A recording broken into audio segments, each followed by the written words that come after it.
Shabbat Shalom. خیلی خوش اومدین. Congratulations to Oren and Chantal. Mazal Tov. Thank you for sharing your beautiful simcha with us. This is the last Shabbat of the year 5778. Monday is Rosh Hashanah, the first day of the new year 5779. This is the last chance. This is the last opportunity to get ourselves ready for Rosh Hashanah. We have learned in Kabbalah that all the light, all the energy that we need for the next year shines upon the world, shines upon the cosmos, shines on every one of us on the first 2 days of Rosh Hashanah. And we have learned again that in order to receive all these light, we need to cleanse ourselves. We need to purify ourselves. We need to get our vessels ready. Parashat Nitzavim, the section of the Torah that we read today, is designed to be read the Shabbat before Rosh Hashanah. There is a power, there is a secret in Nitzavim. It's a small parasha, it's a short parasha, but it's a very, very powerful parasha with powerful messages that help us to have the right consciousness, to have the right mindset to receive the light of Rosh Hashanah. It starts with, the parasha, it starts with that we're all standing together. We're all standing together today. And the Kabbalists explain the fact that the Torah is talking about standing together, that means we all have one mission, one purpose. There is only one purpose. And that purpose is to bring down, to make manifest the light of Rosh Hashanah, not just for ourselves only, but to share it with the cosmos, to share it with all the people in the world, to bring shalom, to bring blessing, to bring barakah to the whole world. So the whole month of Elul that we prepare ourselves, we read Selichot every morning, we pound our heart, we mention all the negative action, negative thought, negative lashon that we spoke. We want to cleanse it. And then comes this parasha, Nitzavim, which is the finale of all the Shabbat, to get us ready for Rosh Hashanah. We have a responsibility. We became Jews. We choose to be the selected soul to have a responsibility to sharing the light force of God. It's a zuchut, but it comes with a huge responsibility. You know, throughout the Selichot, throughout the whole month of Elul, and throughout Rosh Hashanah and Yom Kippur, we read a section that is called 13 Attributes of Mercy of the Light Force of God. We ask God to forgive us, to shine upon us, to be with us, to guide us, to protect us. God has 13 attributes of His light that shines upon the whole world, and we ask for it. And the Megubalim explains that Parashat Nitzavim is the secret of these 13 attributes. In this section, when we get to the chapter 30, there is 14 times the name of Yud Kei Vav Kei in 10 sentences. We know 10 represents the 10 Sefirot, 10 capsules of energy that created everything. There are 14 times the name of Yud Kei Vav Kei. And if you calculate 14 times 26, it becomes 364. And then right after, there are 2 of the 72 names of God. Yud, Yud, Yud, and Yud, Lamed, Yud. And altogether, it becomes 370. Ari Agadosh, Rabbi Isaac Luria, explains that all the light that we receive to help us, to be the channel, to be the conduit of the light force, comes through 370 lights. Today we open all those channels, all those conduit of light that brings all these 370 lights, not only to ourselves, to our family, but to the whole world. But in order for every one of us to be the right conduit, to right channel, there is one prerequisite right before Rosh Hashanah. You know, there are 2 ways, Rabbi Berg used to say, there are 2 ways to go to Rosh Hashanah. One is the regular pathway, as most of the people go. Come Rosh Hashanah, they come to synagogue, they pray, they beg God, they hear the shofar, and they go home, and they receive some light. They become a channel. But then Rabbi Berg would say, there is a VIP path. A VIP path to come to Rosh Hashanah. And if we understand the secret of Nitzavim, we understand the VIP path of coming to Rosh Hashanah.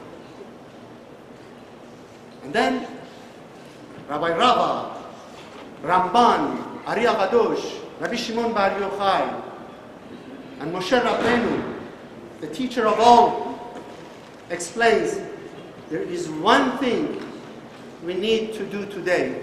The Shabbat before Rosh Hashanah, one consciousness we should have that help us to purify ourselves.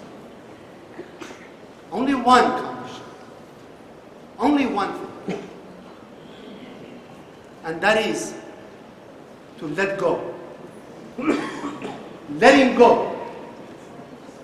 To forgive. To forgive. In the 13th attribute of the light force of God, we ask God to forgive us. He would let go of our negativity, let go of all the wrongdoing that we have done, let go of the klippah that it surrounds us and it blocks us to connect to Or Makif, this surrounding light that comes on Rosh Hashanah. God wants to give us all this light, but sometimes we hold on to garbage. We hold on to all these negative thoughts. We hold on to the pain that we thought people created in our life. Somebody said something against me. Somebody said something behind me. Somebody hurt me. Somebody cheated me. Somebody did this to me. And we hold on to these garbages. And as long as we hold on to this negativity, the light force cannot come in. Your channel is clogged. You cannot receive this light unless you have unconditional consciousness of letting go. This Shabbat, the Shabbat of Nitzavim, I have to look into my consciousness, look into my thoughts, and see what am I holding on? What kind of grudges I'm holding on? Who am I still blaming for my mistakes, for my misfortune? Who do I still think is my enemy? Who do I still think hurt me, cheated me, destroyed me? Everything that we all know. And then let it go. Let it go. Because if you don't let it go, if you hold on to that negativity, to that hurt, for all the good reason, then the light cannot penetrate in you. If there is darkness, if I want God to forgive me, which we come on Rosh Hashanah and we ask God, forgive me. Let go. I made mistake, I lied, I got angry, I became reactive, I judged people, I talked behind people, I spoke Lashon Hara, I killed people with my tongue, with my action. Let it go. Let me be the conduit of your light. And all he's asking from you, you let go and I let go. We have to forgive everybody in our life that we think has hurt us, has done damage to us. All the nonsense, you have to let go. This Shabbat, in this parasha, for the 10th time in the Torah, there are dots over letters. We know in the Torah there are no dots. It's only 10 places, 10 locations there are dots. This is the last time. And there are 11 dots. Why 11 dots? What is 11 stands for? And then the Kabbalist explains, when people were bringing sacrifices in Bet HaMikdash, during the time we were with Moshe Rabbeinu, we had to use 11 different spices, aroma, to bring to Bet HaMikdash. Of all these 11 spices, 10 of them were the spices that they smelled good. They had a beautiful aroma. One of them smelled bad, smelled awful. But you had to put the whole 11 spices together to create the smell that God loved. The angels could take it to the upper world. This section of the Torah is telling us it doesn't matter that who smells what, who did what, the good and the bad. You have to let it go. It doesn't work any other way. There is a story in Talmud, and I shared this with you last year, this Shabbat. There were two giants during the time of Bet HaMikdash. One called Rabbi Hamuna, a giant, and one called Rabbi Papa. Rabbi Hamuna becomes very sick, so sick that he's dying. In his bed, and he's dying. His family are preparing for Rabbi Hamuna to pass and to prepare his funeral. His best friend, the most righteous, one of the most righteous tzaddikim we had, Rabbi Papa comes to visit Rabbi Hamuna at his bed. He sees his friend on the bed. He's not doing good. He sees the angel of death is hovering over his bed. And he turns to his family and he says, have you prepared the funeral? Have you got the clothing, the special clothing that we cover the dead person in it? And at that moment, something happens. A miracle happens. And Rabbi Hamuna comes to life. All of a sudden, he becomes healed, 100%. He gets up. Everybody's surprised. They say, what happened? He was dying. He was dying. What happened? And then the Kabbalist explains, when Rabbi Hamuna heard that his best friend, most righteous person, said something that he didn't want to hear, imagine somebody is dying, this righteous person comes into your bed and you expect him to pray for you, for your healing, and now he's talking about your death. How awful would you feel? How bad it is. But even Rabbi Hamuna at that moment, he lets it go. He let it go. He doesn't take it into heart that, oh my God, my best friend, instead of praying for me, he's talking about my funeral. In Talmud it says, if he wouldn't let it go, he would die. But because he let it go, the light force came back to him. The angel of death left. There was no negativity. And then Ari Hakadosh explains that Rabbi Papa knew what he was doing. When he started talking about his best friend dying, he wanted to give him the opportunity to see what is his reaction. Is he going to be reactive? Is he going to get sad? He's going to say, oh, look, my best friend talking negative about me. He didn't take it to heart. He let it go.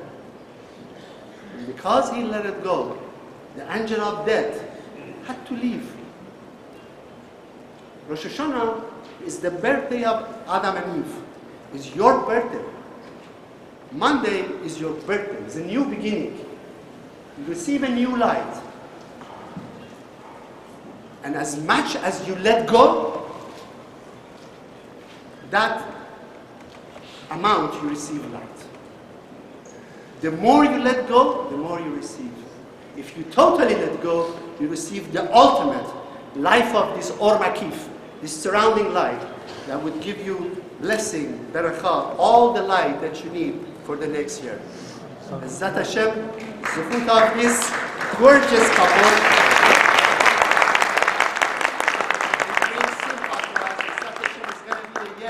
Full of simcha, full of barakah, full of life.